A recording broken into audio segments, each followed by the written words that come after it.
President Nelson Chamisa aiwa votuka vatengesi, votuka vanhu veopposition, aiwa vanonyepedza kuti ndeve-opposition asi vowanikwa vachibatikira kumarallies, vanhu vakawanikwa kuindependence vari mukati memazanu-PF. Aiwa vaiva vakatora mashoko vakamataura in riddles, asi vanhu vatongona pachina kuti aiwa vaNelson Chamisa havatobatikana, nokuti vanenge vachiti isi tiri kuda real change, tiri kuda kuchinja nyika yeZimbabwe, asi tinoona kuti vanhu vanenge vachida kungodhiraivhiwa nekuda kwenzara kana nekuda kwemari, vaunosvika vanoatenda mameetings eZanu-PF.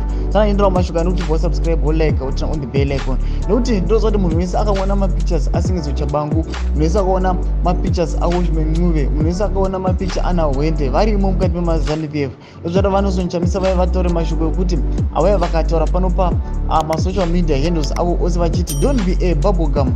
A bubblegum is discarded after it loses its temporary taste. I don't know why bubblegums don't learn.